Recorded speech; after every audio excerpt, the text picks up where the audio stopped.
Hello दोस्तों, welcome to MHK education and guidance. दोस्तों, आज के इस सेशन में हम लोग पढ़ने वाले हैं ऑर्गेनिक केमिस्ट्री के बारे में। ठीक है, ऑर्गेनिक केमिस्ट्री में हम लोग ये जानेंगे कि क्यों कार्बन ही अकेला एलिमेंट है जो ऑर्गेनिक केमिस्ट्री का मेन एलिमेंट माना जाता है। ठीक है दोस्तों, तो आज हम लोग इसके बारे में जानेंगे और कुछ हम बैक स्टोरी जानेंगे कि कैसे ऑर्गेनिक केमिस्ट्री बनी, कैसे ऑर्गेनिक केमिस्ट्री को एक पर्टिकुलर ब्रांच बनाया गया यहाँ पे केमिस्ट्री का। ठीक है दोस्तों, क्योंकि ये जो ऑर्गेनिक केमिस्ट्री है वो बेसिकली जो कंपाउंड्स हैं ऑर्गेनिक केमिस्ट्री के, यानी कि ऑर्गेनिक कंपाउंड्स वो ह्यूमन और एनिमल्स और प्लांट से ही डराइव्ड हैं, यानी कि लिविंग ऑर्गेनिजम्स से ही डराइव्ड हैं। ठीक है, तो जो एंशियंट टाइम्स में क्या होता था कि एंशियंट टाइम्स में क्योंकि ह्यूमंस हमेशा से जब से भी हैं उन्हीं के साथ साथ ऑर्गेनिक कंपाउंड्स भी प्रेजेंट हैं। तो पहले क्या माना जाता था कि जो भी हमारे अंदर के कंपाउंड्स हैं यानी कि ऑर्गेनिक कंपाउंड्स हैं वो सिर्फ और सिर्फ लिविंग बीइंग्स में ही पाए जाएंगे, एनिमल्स और प्लांट्स में ही पाए जाएंगे। Human being is also an animal, आप लोग जानते ही हैं। तो एनिमल्स और प्लांट्स में ही पाए जाएंगे क्या चीज़, ऑर्गेनिक कंपाउंड्स। ठीक है, लेकिन ये चीज़ अभी हमें मॉडर्न टाइम्स में ये चीज़ पता लगी है कि ये ऐसा गलत है, ये सोचना गलत है। हम लोग लैबोरेटरी में भी इन कंपाउंड्स को सिंथेसाइज कर सकते हैं आर्टिफिशियली, लेकिन पहले ये नहीं माना जाता था। पहले ये माना जाता था कि ऑर्गेनिक केमिस्ट्री जो कंपाउंड्स हैं, ऑर्गेनिक कंपाउंड जो हैं वो सिर्फ उनको बनने के लिए एक फोर्स की ज़रूरत है जो कि वाइटल फोर्स है। वो वाइटल फोर्स सिर्फ लिविंग बीइंग्स में ही पाया जाता है। ठीक है, तो इस थ्योरी का नाम क्या रखा गया था? इस थ्योरी का नाम रखा गया था दोस्तों वाइटल फोर्स थ्योरी। आप लोग को पता भी होगा, ठीक है, वाइटल फोर्स थ्योरी।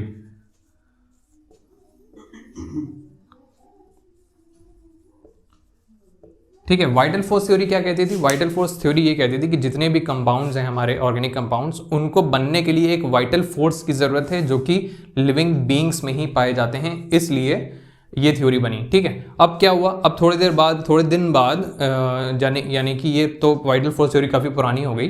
थोड़े दिन बाद in the sense 18th century में, ठीक है, 18th सेंचुरी में क्या हुआ, कुछ साइंटिस्ट आए, उन्होंने डेवलपमेंट करना शुरू करा, जैसे कि लैबोरेटरीज डेवलप होना शुरू हुई जब अच्छी थोड़ी, तो वहाँ पे क्या हुआ, वहाँ पे कुछ एक्सपेरिमेंट्स शुरू हुए। ठीक है, एक्सपेरिमेंट्स उन्हीं ने ये सोच के नहीं शुरू करे थे कि उन्हें ऑर्गेनिक कंपाउंड्स बनाने हैं।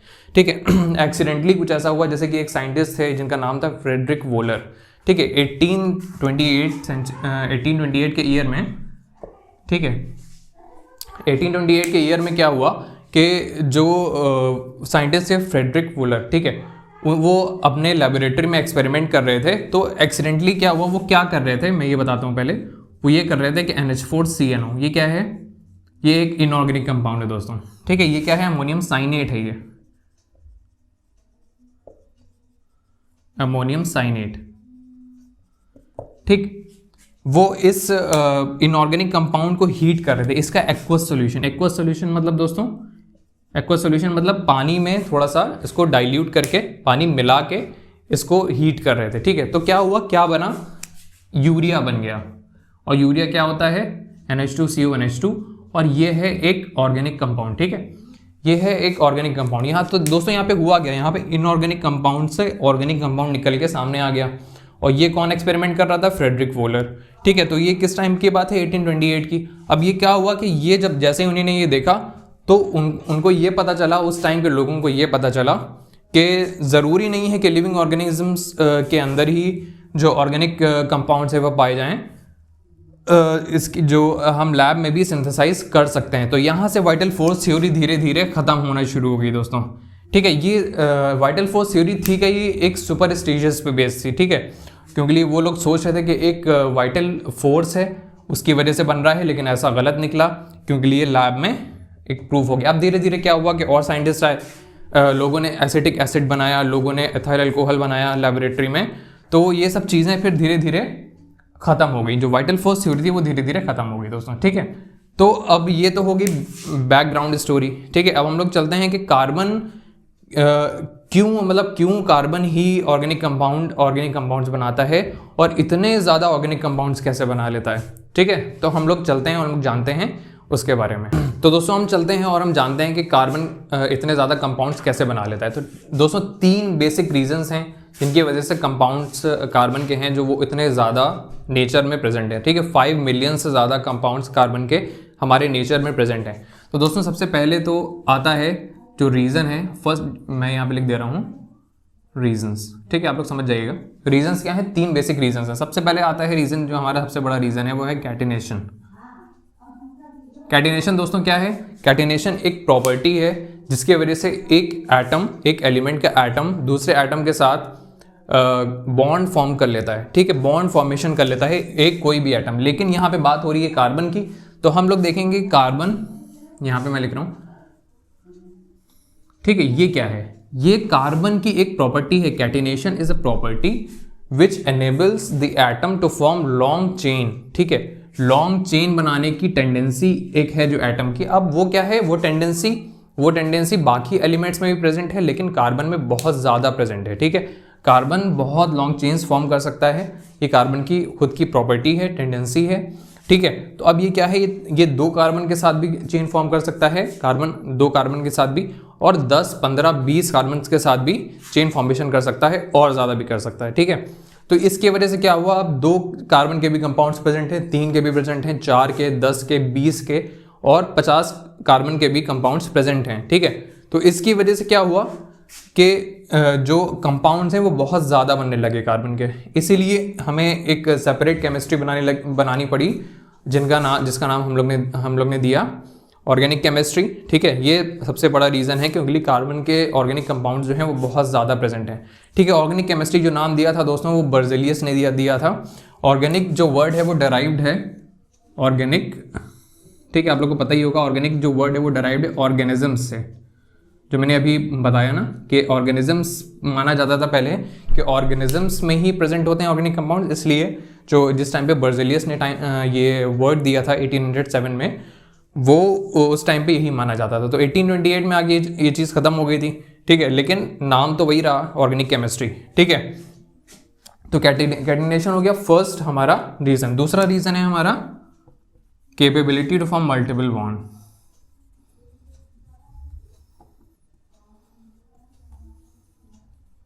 टू फॉर्म मल्टीपल बॉन्ड्स, ठीक है। अब मल्टीपल बॉन्ड्स क्या होते हैं, कार्बन की मल्टीपल बॉन्ड्स फॉर्म करने के लिए हमें यह पता होना चाहिए कार्बन की वैलेंसी कितनी होती है। दोस्तों कार्बन का एटॉमिक नंबर होता है 6, ठीक है, एटॉमिक नंबर होता है कार्बन का 6 और एटॉमिक मास होता है दोस्तों 12, ठीक है, 12। तो अब कैपेबिलिटी ऑफ मल्टीपल बॉन्ड्स, अब बॉन्ड्स डिपेंड करेंगे हमारी वैलेंसी के ऊपर, कार्बन की वैलेंसी के ऊपर।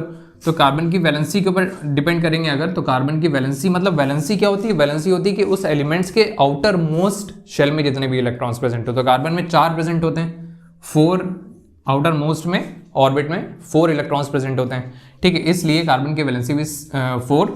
और मल्टीपल बॉन्ड्स का मतलब, अब जैसे कि मैंने यहाँ पे बनाया तो मैं इधर फिर से बना रहा हूँ, ठीक है। अभी तो सिंगल बॉन्ड फॉर्म कर रहा है ये क्या है, कार्बन और कार्बन के बीच में सिंगल बॉन्ड प्रेजेंट है, लेकिन इसकी अभी अगर हम लोग इस कार्बन की तरफ देखें तो इसकी 2 वैलेंसीज सेटिस्फाइड है, लेकिन अभी 2 वैलेंसीज बची हुई हैं। तो ये हो गई इस कार्बन की 1, 2, 3, 4, ठीक है, 4 वैलेंसीज हो गई। अब ये किसी और के साथ बॉन्ड बना लेगा, मोस्ट प्रोबेबली हाइड्रोजन के साथ बनाएगा, ठीक है। तो अब क्या है, अब यहाँ पे ये कार्बन क्या है, ये डबल बॉन्ड बना लेगा, ठीक है, ये डबल बॉन्ड बना लेगा और ये ट्रिपल बॉन्ड ही बना सकता है दूसरे कार्बन के साथ, ठीक है।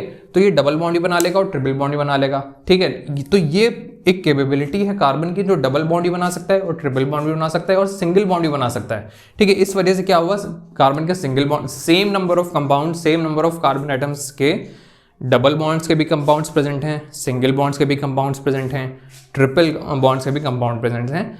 लेकिन क्यों, कब, जब उसमें सेम नंबर ऑफ, जैसे कि 4 हैं, हमने एग्जाम्पल लिया 4 का, 4 कार्बन का, ठीक है, उसमें अगर हम डबल बॉन्ड भी लगा दें, अब ये सिंगल बॉन्ड का कंपाउंड है, सिंगल बॉन्ड का कंपाउंड है पूरा, ये क्या है, अगर हम यहाँ पे H लगा दें, सारे जितने भी वैलेंसीज हैं, तो ये बन जाएगा हाइड्रोकार्बन, ठीक है। आप सबको पता होगा ये हाइड्रोकार्बन कहते हैं, जिसमें carbon hydrogen, only carbon hydrogen present होते हैं, वो ये हो गया हाइड्रोकार्बन। अब ये है क्या, ये पर्टिकुलर कंपाउंड का नाम हो गया ब्यूटेन, ठीक है, उनके लिए 4 प्रेजेंट है इसलिए ब्यूटेन। अब यहीं पे हमने क्या किया, हमने डबल बॉन्ड लगा दिया, डबल बॉन्ड जैसे ही लगाया तो इसकी वैलेंसी इधर वाली खत्म हो गई, तो ये वाले हाइड्रोजन हट गए, ठीक है। तो अब ये नाम हो गया ब्यूटेन से ब्यूटीन, ठीक है। तो अब आप देख रहे होंगे कि same number of carbon atom से नाम चेंज हो गया, सिर्फ एक बॉन्ड अलग से लगने पे, ठीक है, सिर्फ एक। अब सिमिलरली क्या होता है, ट्रिपल बॉन्ड लग जाएगा यहाँ पे तो ब्यूटाइन हो जाएगा। अब यहाँ पे ये अगर ये ट्रिपल बॉन्ड बनाएगा तो ये वाले वैलेंसीज भी हट जाएंगे और ये ट्रिपल बॉन्ड बना लेगा तो इसका नाम हो जाएगा ब्यूटाइन। तो दोस्तों जैसे कि आप लोग ने देखा कि same number of carbon atoms 4 लेकिन 3 अलग अलग नाम, ठीक है। तो ये हो गया हमारा दूसरा रीजन जिसकी वजह से बहुत ज़्यादा कार्बन के कंपाउंड्स प्रेजेंट हैं। हम चलते हैं तीसरे रीजन की तरफ। वो तीसरा रीजन हमारा क्या है, आइसोमेरिज्म।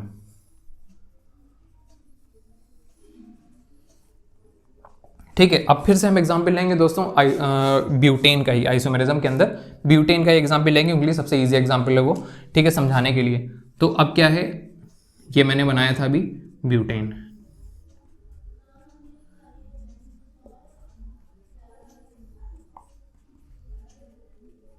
ठीक है, मैंने सारी कार्बन के वैलेंसीज को हाइड्रोजन सेटिस्फाइड करवा दिया तो ये बन गया ब्यूटेन। अब क्या है इसका, ये क्या है, स्ट्रक्चर है, ये ब्यूटेन का ओपन स्ट्रक्चर है ये, ठीक है। लेकिन अगर हम इसको मॉलिक्यूलर फॉर्म में लिखेंगे तो क्या हो जाएगा, कार्बन कितने हैं 1 2 3 4, हाइड्रोजन कितने हैं 1 2 3 4 5 6 7 8 9 10 इसमें हाइड्रोजन है, ठीक है। तो ये हो गया मॉलिक्यूलर फॉर्मूला, ये हो गया स्ट्रक्चर फॉर्मूला। लेकिन इसी मॉलिक्यूलर फॉर्मूले के बेसिस पे हम बना सकते हैं अभी एक और स्ट्रक्चर। कैसे बना सकते हैं, ये स्ट्रक्चर,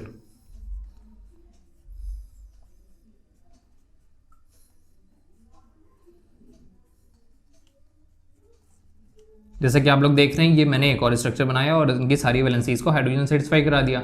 अब यहाँ पे आप देख रहे होंगे कार्बन फिर से 4 हैं और हाइड्रोजन फिर से 10 हैं, लेकिन स्ट्रक्चर डिफरेंट हो गया क्योंकि कार्बन की पोजीशन चेंज होगी। कार्बन की पोजीशन पहले एकदम स्ट्रेट लाइन में थी, अभी क्या है एक साइड चेन लग गई कार्बन की, ठीक है। तो यहाँ पे क्या हुआ, यहाँ पे सॉरी ये थोड़ा सा नीचे चला गया, तो यहाँ पे क्या हुआ, मैं इसका एग्जांपल यहाँ पे लिख रहा हूँ, आपको बोर्ड के नीचे चला जा रहा होगा।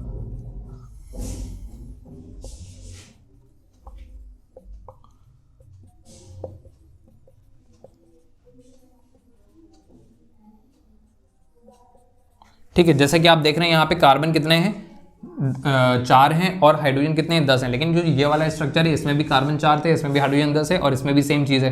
तो ये इस प्रोसेस को क्या बोलते हैं, इस फेनोमेनन को क्या बोलते हैं, इसको बोलते हैं आइसोमेरिज्म। के सेम नंबर ऑफ जो एटम्स हैं, जैसे कि कार्बन 4 है और हाइड्रोजन 10 है, और इसको पूरे को क्या बोलेंगे, मॉलिक्यूलर फॉर्मूला, इसको बोलेंगे molecular formula of a compound, ठीक है। तो molecular formula of a compound के बेसिस पे बनना तो चाहिए एक ही स्ट्रक्चर, लेकिन नहीं, ऐसा नहीं होता है। होता क्या है कि उसी मॉलिक्यूलर फॉर्मूले से एक से ज़्यादा स्ट्रक्चर हमारे बन के सामने आ गए, ठीक है। तो 2 स्ट्रक्चर बन गए। अब जैसे कि हम लोग आगे बढ़ेंगे, ब्यूटेन से हम पेंटेन पे या हेक्सेन पे जाएंगे तो उनके 2 से ज़्यादा स्ट्रक्चर्स आपको बनने को मिलेंगे, जैसे 5 या 8 देखने को मिलेंगे आपके स्ट्रक्चर्स।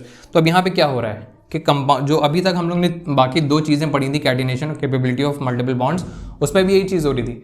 कार्बन 2 के साथ भी बना सकता था यहाँ पे कैटिनेशन में, और 10 के साथ भी बना सकता था कंपाउंड। यहाँ पे क्या है, कार्बन सिंगल बॉन्ड के साथ भी बना सकता है और डबल बॉन्ड के साथ भी और ट्रिपल बॉन्ड के साथ भी बना सकता है कंपाउंड। लेकिन आइसोमेरिज्म में क्या है कि मॉलिक्यूलर फॉर्मूला सेम रहेगा लेकिन फिर भी अलग अलग कंपाउंड बना रहा है कार्बन।